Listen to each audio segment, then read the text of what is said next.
Hi, John Moore here, and I am a shamanic teacher and practitioner. I teach shamanism. I live up in the northeast of the United States, up in the state of Maine.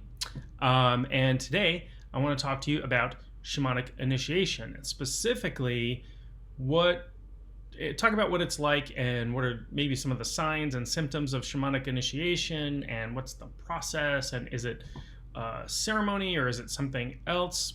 So I'm also going to link it to, and this may surprise some people, I'm going to link it to the hero's journey, which is something popularized, written about by Joseph Campbell, who, when he studied mythology from culture to culture, found that there was this hero story that was really common in every culture, and it's called the hero of a thousand faces, right? All of these mythological stories about a hero have a story arc that they go through.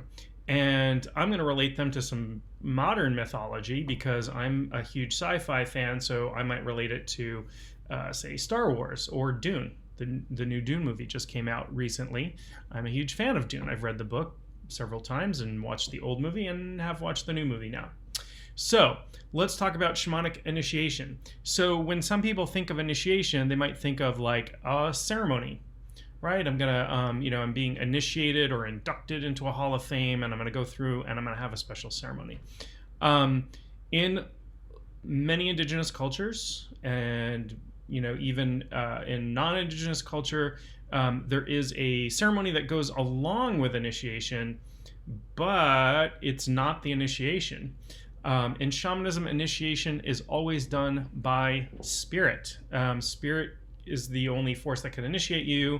Other human beings can't do that for you. This is very unlike the guru relationship, maybe, and other forms of spirituality, where some high priest or something blesses you and you're now it, and they've passed some power onto you or something like that. It doesn't really happen that way. In most indigenous cultures, and I'm going to leave a link up here about Shamanic Crisis and what Shamanic Crisis is, but this is a really common thing, that shamanic awakening, which is when the archetypal force, it's an impulse that we have to become a shamanic person, and not everybody experiences that awakening, is the result of crisis. And it could be individual crisis, it could be tribal or global crisis. We're in the middle of the pandemic right now, and lots of people are waking up to say, looks like shamanism might be a good path for me. And of course, global crisis affects everybody and causes individual crisis. An individual crisis can be things like a near-death experience, a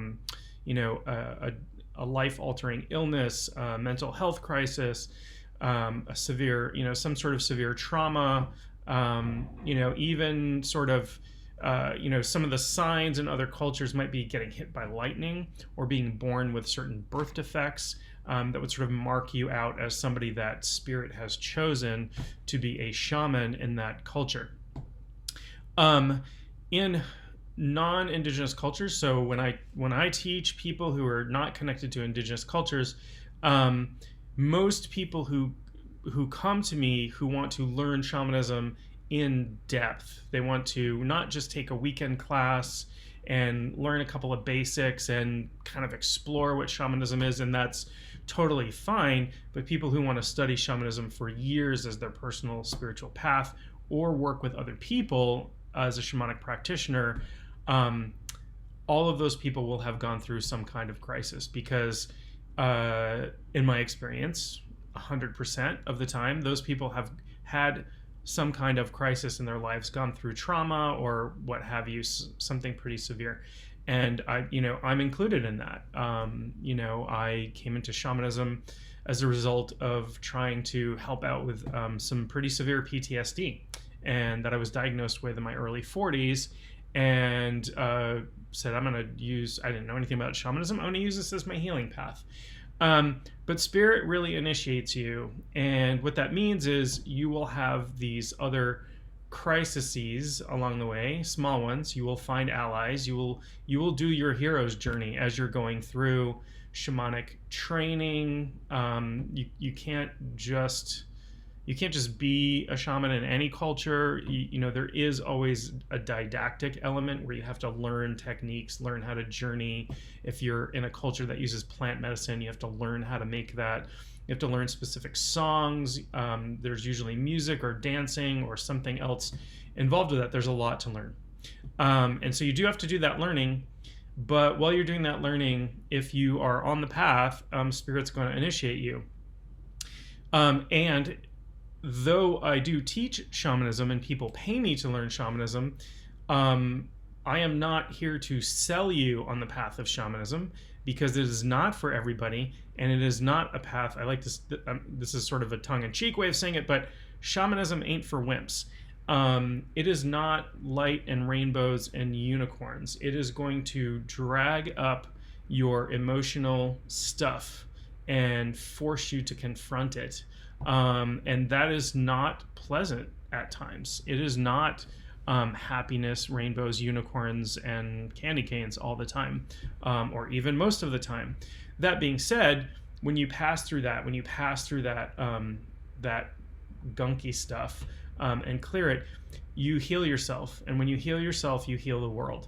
And that is really the wounded healer aspect of shamanism. So let's talk about the hero arc a little bit. And I'm going to use my favorite movie of all time, Star Wars, which came out when I was a boy and was a, for many people in my generation, was a pivotal, very important film. And yes, it is a pop culture film, and it's sci-fi, and there were comic books and action figures. I had all of that stuff.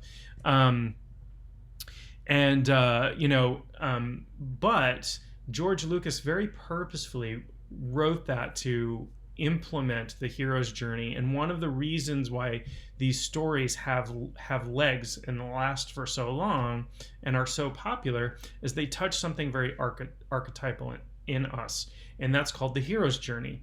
And the hero's journey, here's the secret, is a representation of what shamanic initiation is like, shamanic initiatory process. So I'm going to, because obviously I could lecture for days on the hero's journey, but I'm going to make that really brief. I'm going to talk about it in a minute or two. So in the hero's journey, you have the hero who starts off as sort of innocent and just kind of living their life. You have Luke Skywalker living on the farm with his uncle and aunt, Tatooine. He's a little dissatisfied with life there, but life's kind of ordinary, right? Some things happen. There's a call to action that happens, but it's usually ignored. So he finds the droids. R2-D2 projects the image, and he's like, I don't know about that. I'm just going to erase that message. So ignoring the initial call to action. Then R2-D2 takes off, and they have to go look for him. And they're, I'm sorry if you haven't seen Star Wars and these are spoilers. Stuff happens. They meet Ben Kenobi in the desert, Obi-Wan, and they go back, and Luke's aunt and uncle have been killed. This is the Shamanic Crisis that begins his initiation into the Jedi Order. Spoiler alert, Jedi are shamans. They just have, they're shamans. And so so the Jedi Order, I like to think of myself as a Jedi and don't have the sword skills or whatever and can't move things with my mind yet, working on it. So then he begins his training. He goes off, does this adventure, rescues everybody, whatever, and then returns. He makes allies along the way. That's really important. There's a larger story arc when you consider him, Empire Strikes Back and him going into the swamp and then going down and meeting Darth Vader in the swamp with Yoda. But when he fights Darth Vader, it turns out it's him. That is super. Empire Strikes Back is actually my favorite movie in the franchise, mostly because of this stuff. And Yoda is brilliant, a brilliant character, and very shamanic, and talking about facing one's fears, facing the shadow, right? Super metaphorical, not so hidden metaphorical language there. And George Lucas did this on purpose, right? This isn't just, it coincidentally happens to do this. And comes back with, he returns with all of these powers, and that's the shamanic initiation. There's there's a crisis, there's a call to adventure, a crisis, answering the call, meeting allies, having the dark night of the soul, or descending into the underworld. Look at every mythology that has descending into the underworld stories to rescue somebody. You find it in Norse mythology and Roman and Greek mythology and many others, right? Really, looking at our shadow, pulling that stuff up. That's where the gunkiness happens in shamanic training and initiation. So Dune is kind of the same way. If you're not all that familiar with Dune, or you're planning to see the movies, I won't give too many spoilers, but the main character is Paul Atreides, and he's kind of living as a rich, spoiled kid, but he's in training and stuff, and this crisis happens, and he has to go off and do some adventure and find discovers these power that he has and returns as a hero. So kind of thing eventually. Hopefully that didn't give really anything of the movie away if you're planning on seeing it and don't know the story yet. So these are really common themes, and these are why these things tend to be extremely popular, particularly in fantasy and sci-fi, with really epic movies. These authors, the movie writers, they understand the hero's journey, and they're patterning their things on purpose.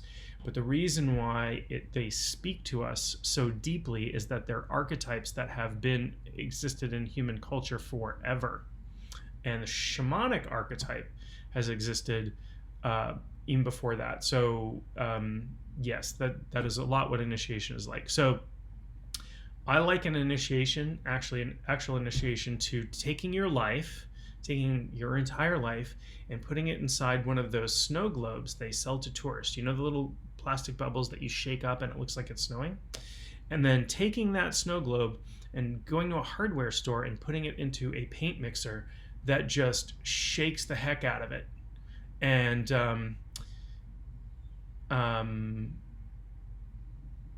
interesting. I'm sorry, I was distracted for a moment. There's somebody in my backyard. But regardless, so and I don't edit these that much, so I apologize if there's a little weird stuff that happens there. But I was distracted for just a second. I was talking about initiation really is shaking your life up. So as I was, there was a crisis that I went through, started my training in shamanism.